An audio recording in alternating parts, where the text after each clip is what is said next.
thanks again for being here. And thanks for attending this Lincoln Forum Symposium at Hildene, the Lincoln Family Home. It's just been a wonderful time. The program closes out tomorrow morning at the Equinox Hotel, as we know. And so now we're ready really for our feature event. But first, I hope everyone enjoyed their meals. And I just really want to give a shout out for Pangea and their staff.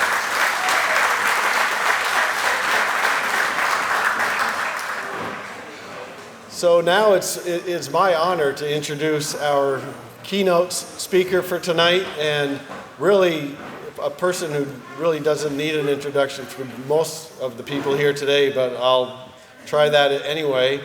Harold Holzer is 9th year as the chairman of the Lincoln Forum, and he has a prolific career of publishing over his time. 55 books on Lincoln and the Civil War, National Humanities Medal, the Lincoln Prize, awards from Harvard's Kennedy Business School, Columbia University School of Journalism, the Freedom Foundation, and from his hometown Lincoln Group of New York Award 6 times, Civil War Roundtable of New York, the 9 times, Lincoln Society of Peekskill twice.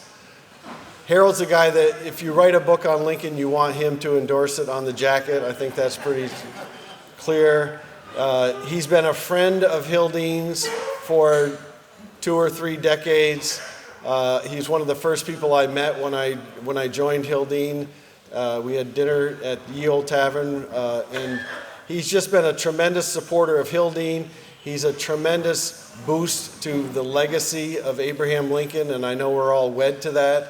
He's a very interesting person, a very kind person, and we're just so proud to partner with the Lincoln Forum on this event here this weekend. And I know we're going to have a great talk from Harold, and we're just very, very excited. So thank you for being here. And Harold, thank you very much for your partnership and for your being here tonight. Thank you.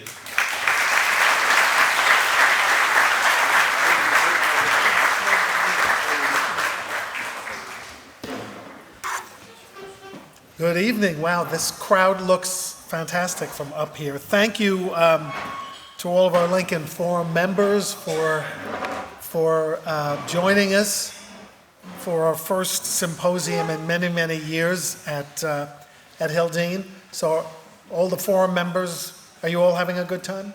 Yes, good. And of course, welcome to our Hildene friends. You are devoted to a fabulous cause and an irreplaceable American treasure. And we're just proud to have this partnership. Thanks to Brian and Stephanie and the great team here, and to Bob Hallenbach, the chair, who is such a great host as well. So I know you want to know why there's a picture of George Washington here. I will get to it. But I'm going to talk tonight about a treasure that at one time was at Hildene, and it's called the Lincoln Family Album. So Americans have long had a passionate interest in our first families, beginning with the first family, even though, ironically, the father of his country had no children of his own. But he was the patriae pater, the national father, and members of his public family, the original Americans, yearned to visualize the private Washington family, even in an era when images themselves were quite rare and precious and expensive and hard to come by. The public got what it wanted with the Washington family by Edward Savage, engraved in 1798, the image that gave the nation its first peek at its first hero in a domestic setting. A few years later, there would be Lincoln family engravings. This is one by a Philadelphia engraver named William Sartain. Like the Washington, it was made to hang in private homes as kind of a testament to your fealty to the Union, to Lincoln, to the Republicans, to the preservation of the Union, to the Northern cause during the Civil War. But by the time this came out, thanks to a revolution in a new medium, photography, Americans had begun collecting not only large pictures of first families, but small pictures of their own families, meant to be viewed privately in their homes, together with pictures of friends, and later augmented by pictures of celebrities, what today we might call influencers. Images not to hang on parlor walls, but to house in family albums. Pictures like this of Abraham Lincoln and his son Tad, made in 1864, generally released to the public in 1865, and quite popular after that. What no one really knew until the 1980s, and whoops, I shouldn't show that. That needs a build-up. What people didn't know until the 1980s was that the Lincoln family not only inspired images like this, but collected them for themselves as well. Hiding in plain sight, right here at Hildene, was a private visual record of their multi-generational lives, what my colleague Mark Neely and I were first asked to write about 35 years ago. Okay, now I've ruined the reveal of this photograph of Mark and me 35 years ago. I know. I miss Mark, but even more, I miss my hair, I must say. So we called our project the Lincoln Family Album, which we turned into a Life magazine article. How many people remember Life magazine? I know, it was like the be-all and end-all. As soon as we were in it, Life magazine all but ceased to exist, as did most magazines. Ultimately, it became a book, the Lincoln Family Album. So a little background. Photo albums. They were introduced in 1861, almost at the same time Abraham Lincoln became nationally famous, the year of his inauguration. Soon after the invention of the multiple lens carte de visite photograph, cameras like this, which took 4 glass negatives at a time that could be printed on paper and reproduced in quantity, so that people didn't have to have a single photograph made on copper, on tin, or on glass. This kind of camera could take 4 negatives on glass. You could make multiple prints very quickly. You have enough to save in your album to give to a friend or relative, and that is how they achieved their popularity. And for the first time, photography not restricted to one image only, daguerreotypes or ambrotypes encased in standalone frames. Now photos, again, could be freely exchanged with family and friends. We know who invented this process. It was a Frenchman named Diderot. But no one is sure who introduced the albums that housed the pictures. This one says Lincoln, but that's because I did that. No, this is not the album we're talking about.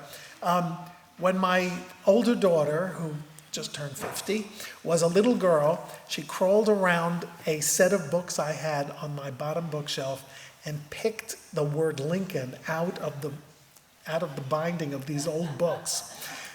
And I think I was mad at her, but I tried to restrain myself. But I had all these little things that said Lincoln that were totally useless because I had to throw away the books. So I put them on the carte de visite album that I had. So this is not the album that we're here to discuss. It's too bad we don't know who to credit for the invention of the album, because the album concept lasted long beyond the carte de visite era, into the Kodak era, the Polaroid era, the Brownie generation as well, until we started keeping our family photos not in books, but on our iPhones or in the cloud, wherever that is. The CDV revolution meant that many people, for the first time, could afford to collect these images. Anyone could now go to a photo gallery and head home with 8 copies of a picture to share or trade. Celebrity images easily obtained as well from photo studios, through the mail, through catalogs, and they were cheap. By the end of the Civil War, one firm was offering carte de visite of 5,000 so-called eminent Americans at $1.80 per dozen. So they were cheap. They weren't candid pictures or amateur pictures in the way we mean it today. And no, there were no multiple lens camera selfies. That was not the case then. Their subjects still had to sit before professionals, and it could be torture to freeze with your neck gripped by a cold steel immobilizer until the pose was taken in 3 or 4 or 5 seconds. But because, again, multiple copies could now be made, these pictures flooded the country just as Lincoln became president. And it turned out, though we did not know it for almost a century, that the Lincolns owned and filled an album of their own. Not one of these small, modest ones that just had 1 image per page, but rather a large and lavish one. And here at last it is, the original Lincoln family album. Once this book housed not only family pictures, some of them were unreleased and unknown to the public until 1983. But like most American family albums of the day, images also of friends, colleagues, landmarks, celebrities, and even favorite vacation spots. The Lincolns had long been interested in photography, even if they weren't photographed much before they went to Washington. They even owned a stereopticon viewer, which they kept in their Springfield parlor. But when German leader Karl Schurz visited the Lincoln home in 1860, he noticed something else, a photograph album, the size, he recalled, of a large Bible resting on a marble-top table. This is probably the very album he saw. Now, it was an import, made in France, and it featured this ornate green, it's not so green anymore, but a green leather cover embossed with Lincoln's initials in gold, as you see, and ringed with brass clasps. Not your run-of-the-mill album. We don't know how the Lincolns obtained it. I assume it was a gift, because they were being overloaded with gifts between the election, or during the election campaign, but especially between the election and the inauguration. Inside were 24 marbled cardboard leaves with room for 4 photos on each side of the page, a capacity of 192 images in all. The president-elect likely handed it to Mary, because in the different spheres of a household in 1860-61, keeping a photo album was woman's work. Mary embraced this task. We don't think of her as a collector of her family history. We know about the Lincoln Family Bible, in which Abraham Lincoln recorded the names of his children. But it was Mary, I believe, who curated this album. And she did a fine job of it. She created a collection that provided both memories of the family's former life in Illinois and souvenirs of their new life and exalted status in Washington. And that's why it's important. It's important to know how they viewed themselves, the people they associated with, and the people they left behind. Albums reveal that.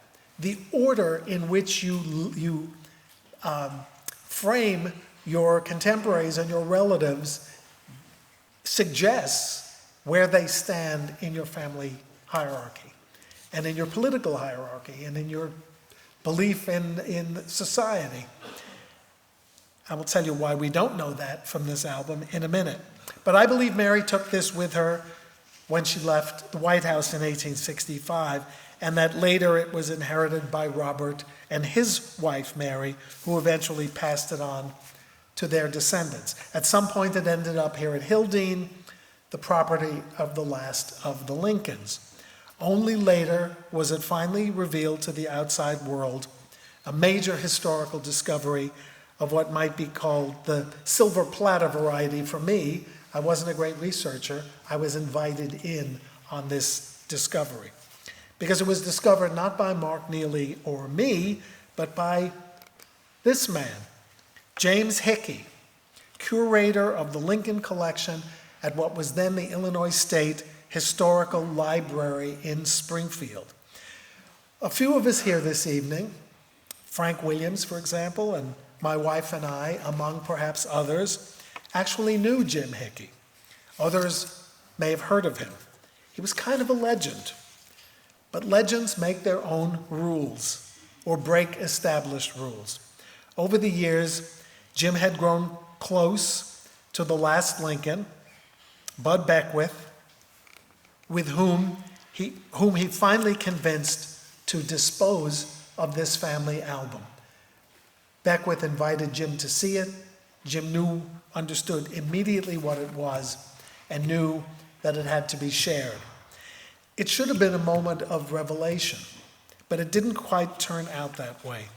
Hickey persuaded Beckwith to transfer the album to his own Illinois State Historical Library. So far, so good. But he also arranged the sale of its contents, the photos themselves, to another institution, the Lincoln Museum in Fort Wayne, Indiana. I don't know why, and I don't think we will ever know.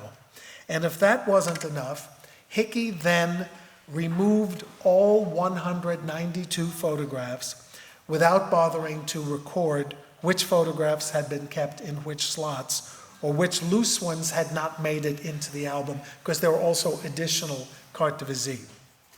And why is that important? Because, as I said, the order of such displays reflects how families judged their contemporaries.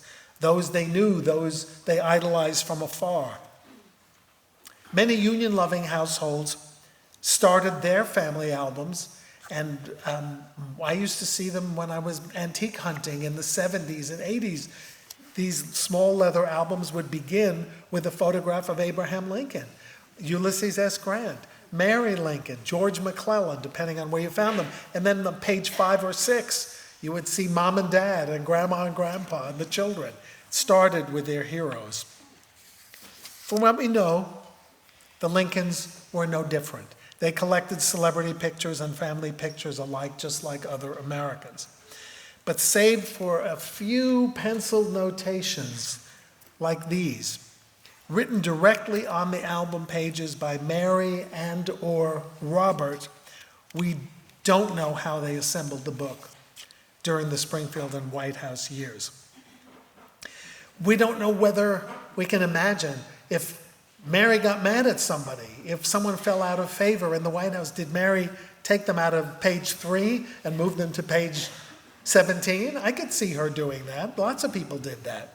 Can anyone here imagine Mary elevating or banishing someone from the album? I can.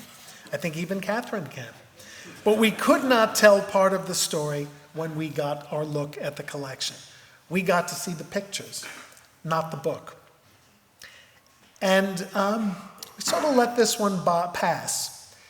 Jim Hickey was still alive, as was his family, still held a lot of influence in the Lincoln world, still controlled many relics that institutions were vying for. He expected to be the hero of this story, not the target of the criticism I think he deserved for separating and scrambling the collection. Not that I was courageous enough to say so at the time, I will admit. Well, there are more than 400 carte de visite in all, twice as many as could ever have fit into the physical album. This is the book, the title page of the book, which replicates a slot in the album. They're highly decorative, as you see. Which made it and which didn't, except for the ones that have the notation, are lost to history. But we do have the photos themselves, and disorganized as they are, they do reveal much about the family. I can promise that some of the ones I'm going to show you will surprise you.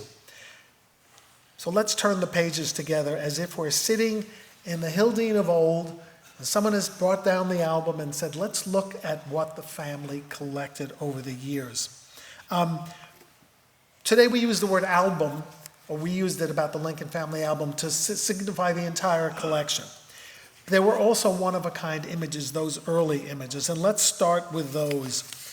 There was this unknown 1857, the ambrotype was known, but not the family copy of it. It's actually reversed. Made in 57, Mary didn't like the pose. Abraham remembered because of, quote, the disordered condition of the hair. And there was this large print of an 1859 photograph made in Chicago, one of Mary's favorites of her husband. And a previously unknown ambrotype of Robert. And these amazing portraits, twin portraits of young pre-White House Willie on the left and Tad with their own top hats that they brought to the photo studio from 1858, the year they're all dressed up. One can even imagine to go to one of the Lincoln-Douglas debates. And this 1860 farewell to Springfield photo of Tad, age 5.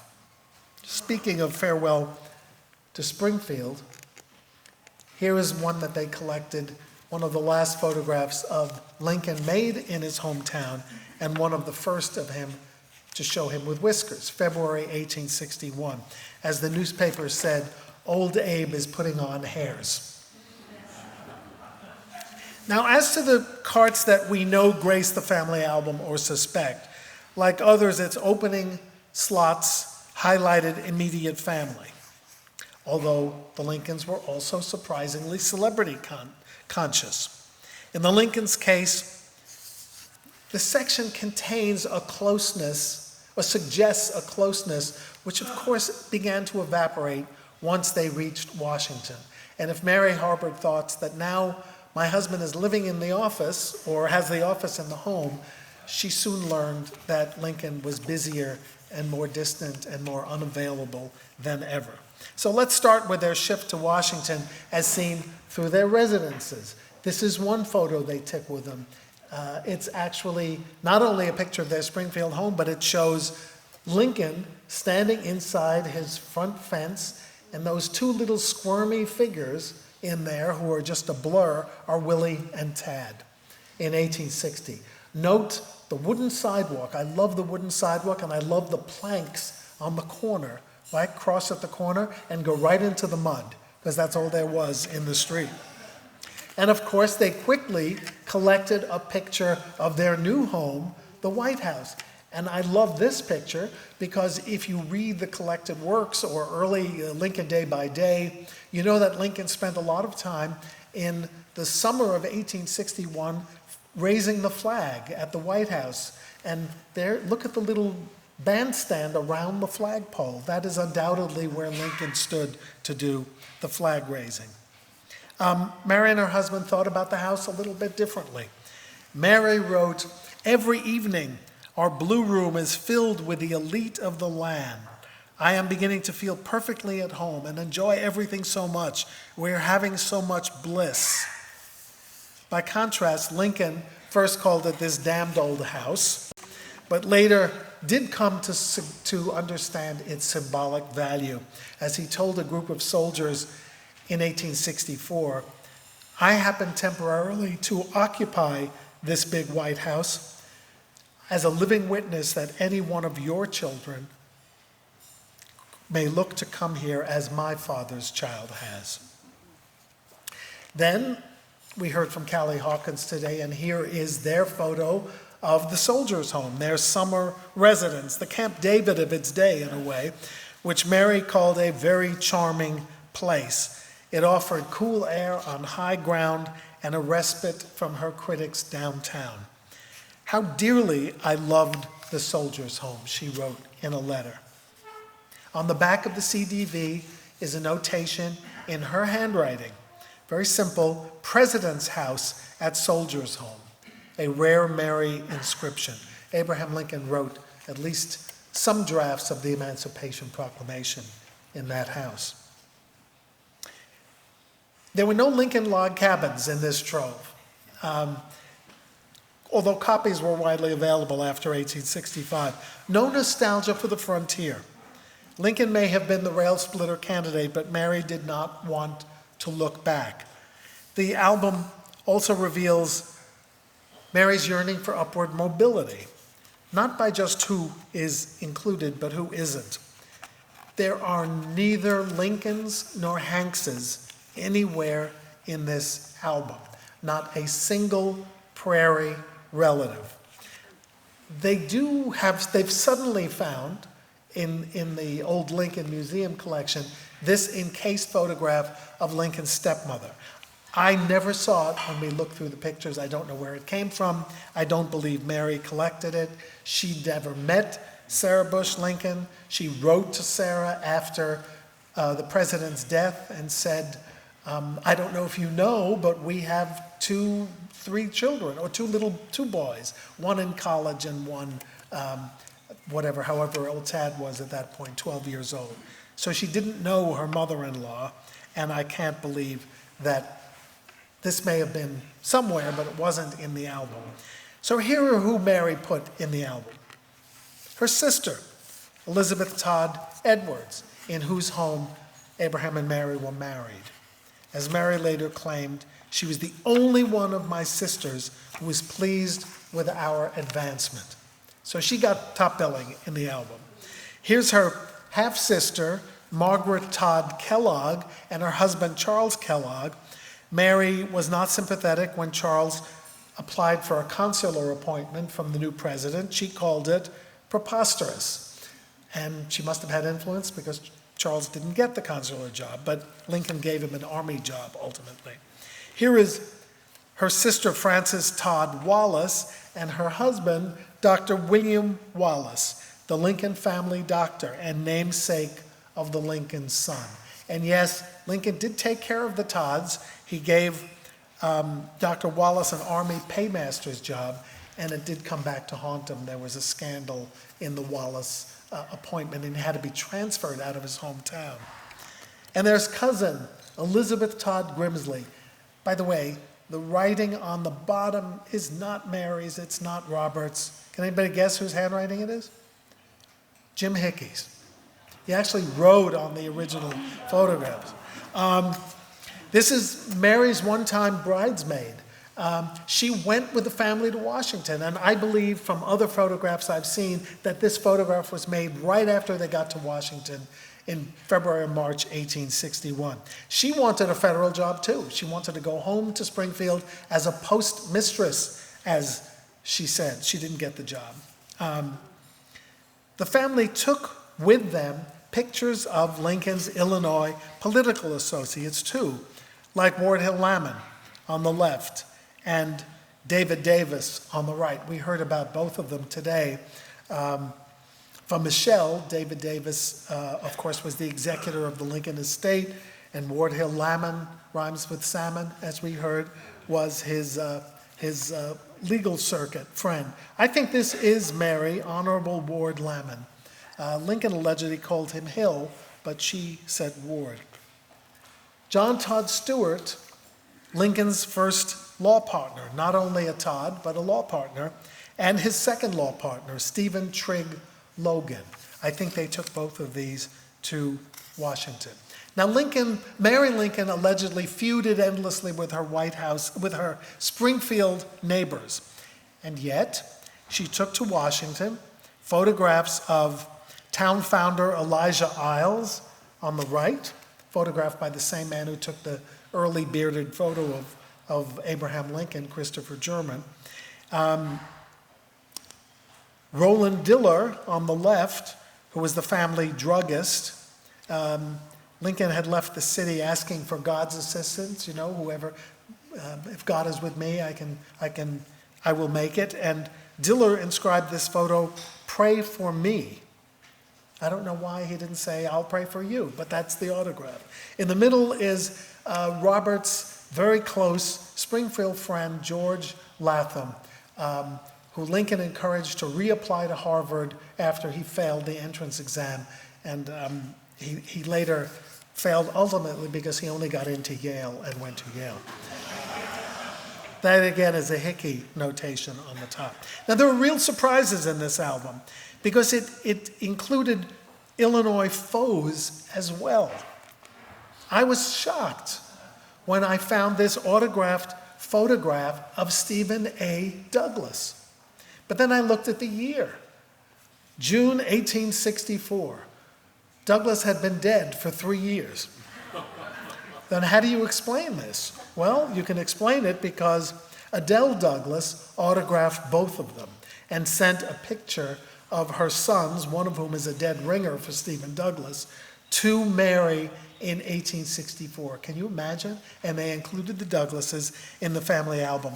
I think about this time, well, Mary had a soft spot for Stephen Douglas a bit, but I think at this point Mary is understanding that her photo album is more than a record of her favorites, that it's a historical record of the times in which her husband was preeminent, hers was the preeminent family, but there are other people of the period to recognize. For example, abolitionists like Mary's friend Charles Sumner on the left and Brooklyn's famous pastor Henry Ward Beecher. Lincoln was not a vocal admirer of John Brown, and yet John Brown is in the album, along with John Bright, the anti-slavery man from England, whose support Lincoln won crucially after the Emancipation Proclamation. But, lest you think there is a theme here, there are also pro-slavery men, because the album actually includes a carte de visite of Roger Taney. And this one is, I think, in Mary's hand, the identification. And inexplicably, John C. Calhoun. Maybe only because both of them had brought the country to the brink. And look at these. Lincoln was no Jacksonian, to be sure, although resisting secession, he had told one early White House visitor that saving the country required the manhood of Jackson. Of course, Washington was his ideal, even when the Confederacy tried to adapt him as its own hero. And there are several carte visite of Washington paintings in this collection.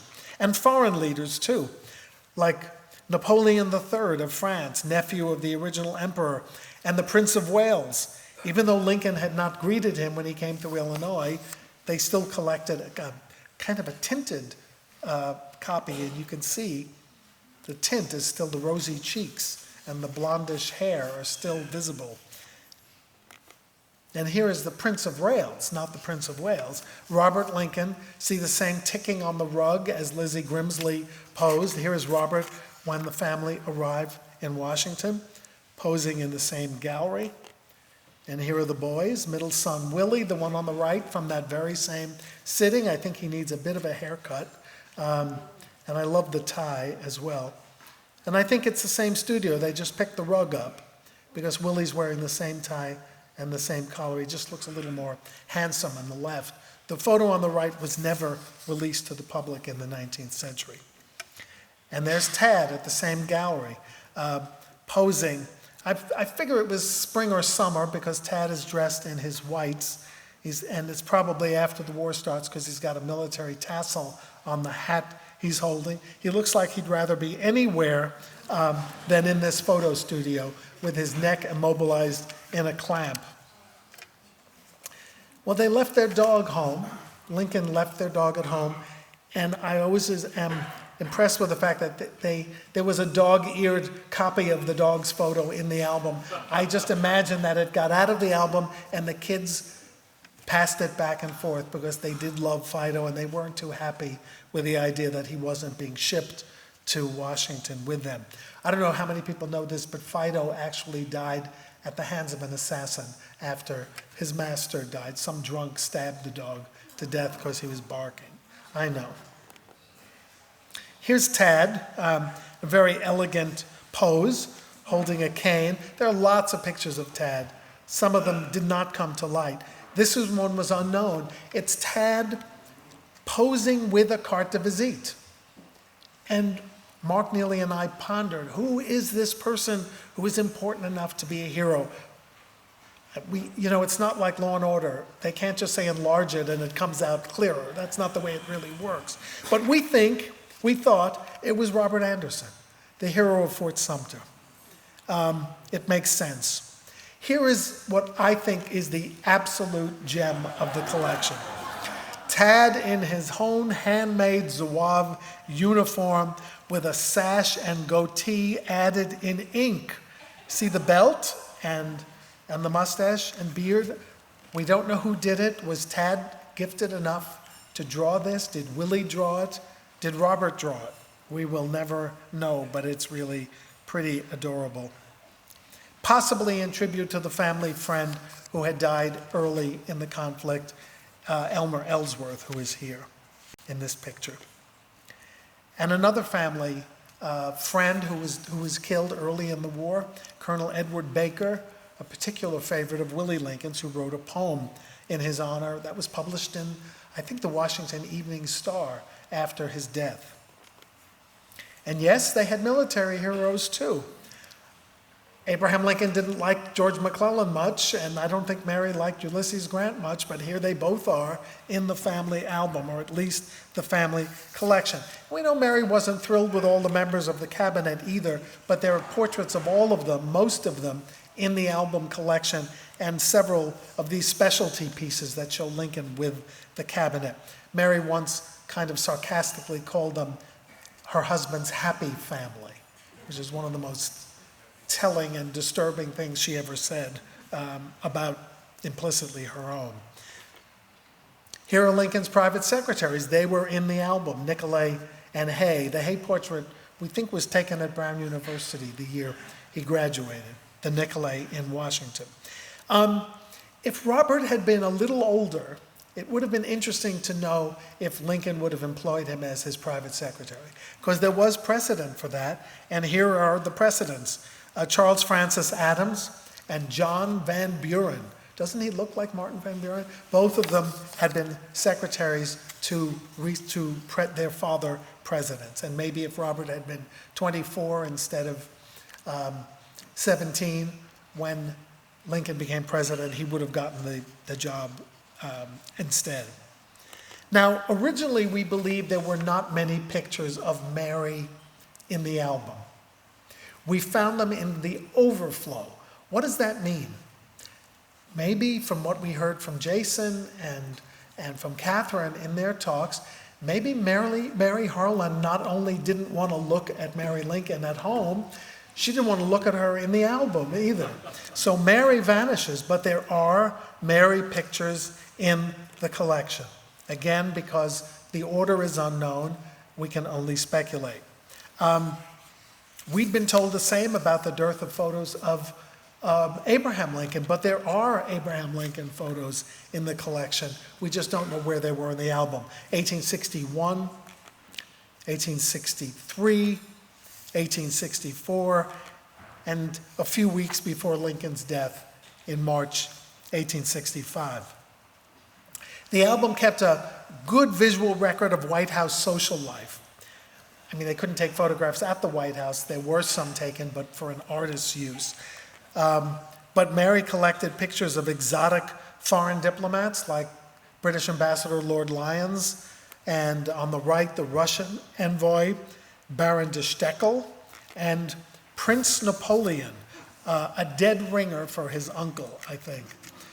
Plon Plon was his nickname. He wasn't much of a diplomat, but he looked like Napoleon, so everybody invited him to their parties. These two diplomats never visited the White House, but Mary kept their pictures. They were the crux of a diplomatic crisis of December 1861. And there she's written who they are, Mason and Slidell, the British envoys who were seized from a ship to prevent their going to England to advocate for recognition of the Confederacy. Astonishing that they are in the album. Both Lincolns loved poetry, so it's not surprising that their album featured John Greenleaf Whittier in that elaborate photo in the center, Longfellow on the right, Oliver Wendell Holmes on the left, who was a favorite of Abraham Lincoln's. His poem, The Last Leaf, was one of those maudlin poems that Lincoln loved. There's only one journalist here, William Cullen Bryant, the editor of the New York Post, but he was a poet too, so maybe he got in as a poet. He also introduced Lincoln at Cooper Union, so he had that. Artists and sculptors came and went, and the album highlighted some of their creations. Jason reminded us that Mary and Robert disliked Vinnie Ream. I'm not sure Robert really disliked the beautiful Vinnie Ream so much, because here is Vinnie Ream's statue on the left, collected. Now, there were lots of carte de visite of Vinnie posing languidly over the statuette of Lincoln. They didn't collect those. And on the right is a statue, is a bust portrait made in Springfield by Thomas Jones, which took a place in the White House, so it makes sense that it was in the album.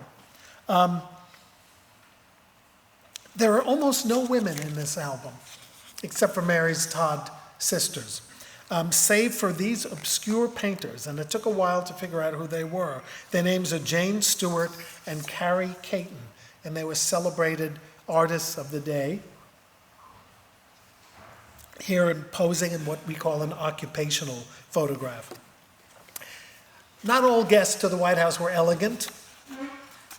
The roster included, after all, Barnum attractions, Mr. and Mrs. Tom Thumb, to the reputed horror of Robert Lincoln, who didn't think they should be in the White House. Mary allegedly told him, they're good enough for your father, they should be good enough for you.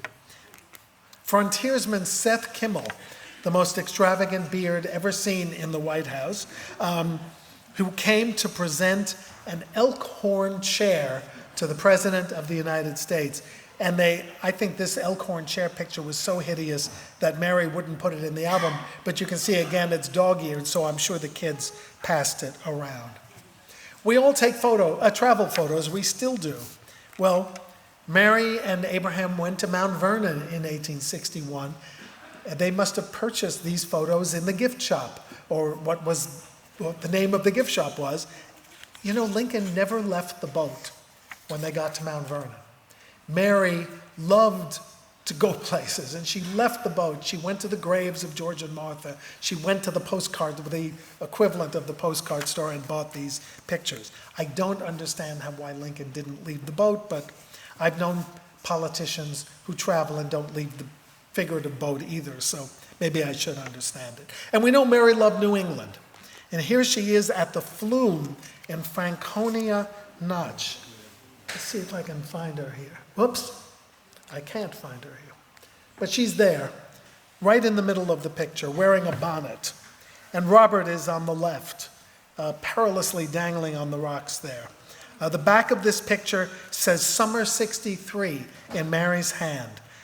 Robert is in there, and Tad is in there somewhere too. Maybe standing maybe he's the little boy to the right of Mary, as you see. And we know that after Willie's death, Mary retreated from public life, yet she continues to collect family pictures. One of the most interesting is this carte de visite of Tad on horseback with an elaborate inscription on the back which defies belief. Presented to Robert T. Lincoln by his affectionate brother, Thomas Lincoln, a carte de visite of himself and his new South American pony as taken November 16, 1863, Washington, D.C. Well, there are a couple of things wrong with that. First of all, if it was contemporaneous, Ted didn't write it. Maybe Robert wrote it, taking a kind of dictation that only he would understand. On November 16, 1863, I don't think this picture was taken because we know that Tad was seriously ill with smallpox. In fact, Mary urged Lincoln not to leave the following day for Gettysburg, but he did. So there are a lot of things wrong with this picture, but it's Tad, and it's probably as soon as he recovered. And Robert in 1864, looking a bit like the graduation picture we saw at Hildene when we toured today. With Robert away and Willie gone, family reunions grew rare. Images like this one were collected later, but they're just composites. As we heard, the family never posed together for a photographer, just Lincoln and Tad twice a year apart. The collection boasts a dozen of these. They all date to 1865, after Lincoln's death. And no doubt Robert, not Mary, at this point gathered them. One of the biggest surprises we found was also Robert's doing. This carte visite of Robert E. Lee. Why is it there? Well, if you read the stories of Robert's return to the White House on April 14, 1865, he showed his father a picture of Lee. I think this is the one he showed him. And remember, it was remembered that Lincoln looked at this picture, held it in his hand, and said, "It is a good face. It is a kind face. I am glad the war is over at last." And later that night, of course, he was killed. It's no great surprise that the album includes Lincoln's two vice presidents, Hamlin and Johnson. It was kind of a surprise to me that it included Jefferson Davis and his vice president, Alexander Stephens. I don't know if this made the album itself, but the family did own these pictures. There are about 5 Jefferson Davis carte visite in the collection. Most of them, these tiny cartoons mocking him. But the Lincoln family laughed at itself also, because we found this cartoon of Abraham Lincoln bending down to effect emancipation. The family had a sense of history and a sense of humor. Still, the hardest thing to explain in the collection is this: a photograph of the man who effectively ended what was left of the Lincoln family, John Wilkes Booth, yet it was in the collection. Again, they're collecting history. It's not just, at this point, family. There's even a carte visite of a print of the deathbed. It's kind of no surprise that other Americans collected these, something a surprise that the Lincolns did. Now they were ready to go back to Illinois, and Mary made sure and Robert made sure that they had photographs of the buildings in Washington that meant something to them, the Smithsonian Institution, the Capitol, whose dome was finished under Lincoln's presidency. And this is my favorite because we almost never see pictures of the War Department, this place where Lincoln walked from the back of the White House, and why it was fairly secure. It had a fence and it had a lot of trees. This is their picture of the War Department, which, of course, unlike those first 2 buildings, no longer exists. Back home, their family house is decorated in black, draped in black. They now collect a picture of the vault where Lincoln is bodied and of the design for the tomb that will soon grace Oak Ridge Cemetery, with an artist's rendering of what the statue will look like. It didn't really look like this. And then we go to the subsequent generations. I'm going to go through these quickly. We talked about Tad as he grows older, and whether or not he was learning disabled. I will let all of you be the judge. You can't judge alone by the pictures. He doesn't look alert, let us say, in the picture on the left. Not much better in the picture on the right, in my view. The one on the left was made in Germany on one of Mary's tours. And Robert, becoming quite the handsome dude in 1867. And here are pictures that Robert collected, or perhaps Mary Harlan is taking over now, because this is a cart of Mary and her father, Senator John Harlan of Iowa, and the happy couple themselves, Mary and Robert. Now, lots of engaged couples, newlyweds, get pictures of themselves. Not everyone can afford a carte visite of a marble relief sculpture made of them by the artist who carved the Lincoln statue for the Springfield tomb, and photographed by the Ulk brothers, or Ulke brothers of Washington, who had been boarders in the Peterson house and had taken a picture of the disheveled bed that Lincoln died in. It's all very circular and odd. And here is Mary, or Mamie Lincoln, Robert and Mary Harlan Lincoln's daughter, inscribed on the back. This is achingly sad. Obviously, it took a while for the families to reconcile, but the back of this picture says, "Miss Lincoln's compliments to Grandma." So this may be the first picture that Mary ever saw of her first grandchild. And here are here's Abraham II, Jack Lincoln, looks like a blonde in his early years, and daughter Jessie, kind of beauty of the family, and all three Lincoln grandchildren together, Mamie, Jack, and Jessie. You know, by then the studios are doing all sorts of vignetted versions in these cabinet-sized photographs. By the way, Mamie Isham's New York City townhouse is available. It's on sale. There was some coverage of it in New York. It's only $10.4 million, and it has a view of the Chrysler Building from the roof. So if any of you want to make a call, I hear it's still available, price not reduced. I know some folks from Hildene had a look at the house. I'm going to do that when I get back to New York. Here is Abraham II, Jack, as he was known, with a bicycle built for one very tall kid. Judging by the sheer number of Jack pictures on horseback, with a serape, with a bike, you know, the horn with a bike, he was the generational favorite for photographers, the heir apparent and the namesake. Here is Mamie later posing with her son, Lincoln Isham, who would have no children of his own. And Jessie, with her children, Peggy and Bob Beckwith. These are all part of the family collection when the pictures get too big for carte de visite albums, but they're still being collected. Robert as the doting grandfather and elder statesman, and the squire of Manchester, Vermont, golfing. It's a great golfing picture. Not bad, right? At the Aquanic Country Club.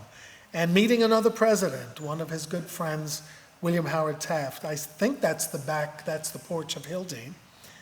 And settling into retirement with all his beautiful pictures of the Hildene winter that he might not have enjoyed. I know he got to see some Hildene winters, but not a lot. Now, this family is always perilously close to tragedy, as we've heard this weekend. Tad had died as a teenager, and in 1890, Jack dies as a teenager too. The family kept this heartbreaking Kodak photo of the presidential namesake on his deathbed in England. He's got one of those tray tables in front of him for his meal. And look at the hair. Abraham Lincoln II was not the spitting image of his grandfather, but I'll tell you, with the hair, he looks like a little bit like that 1857 photograph that Mary didn't love. And as Robert said, I did not realize until he was gone how deeply my thoughts of the future were in him, enough to keep many pictures of his tragically taken son. Thankfully, Robert's surviving grandchildren preserved Hildene for themselves and for us, and with it, the photographs of this special American family. They're like other American families because they collect pictures of themselves and their friends and heroes. But how many American families could say that they had in their family album a photograph of an American eagle named Old Abe after the father of the family? That makes them unique. How ironic is it that the Lincolns became a house divided by death, but also by the separation of their treasured photographs from this amazing album. But as we finally learned 30 years ago, Robert and his descendants did preserve this irreplaceable record, and so did his otherwise indifferent grandchildren. They couldn't have been too indifferent because they kept this trove together. We do know that Peggy Beckwith, who was kind of a ringer for Mary Lincoln, said once that I'm as far away from him as anyone else. She had no memories that she could share, except the memories in her face. There she is. And Bob, who looked like Robert, asked once why he had not asked his grandfather Robert more about what life was like in the Civil War White House. Bob shrugged and said, I was not especially interested, which is kind of sad. But again, Peggy and Bob kept this album and kept it, this treasure trove of family history in this house, a trove that continues to bring us close to them again and forever. And that's why I was so honored to help announce and write about this extraordinary collection back in 1989, I'm very happy to even remember 1989, and thrilled to bring the story back to Hildene all these years later. So thank you all very much.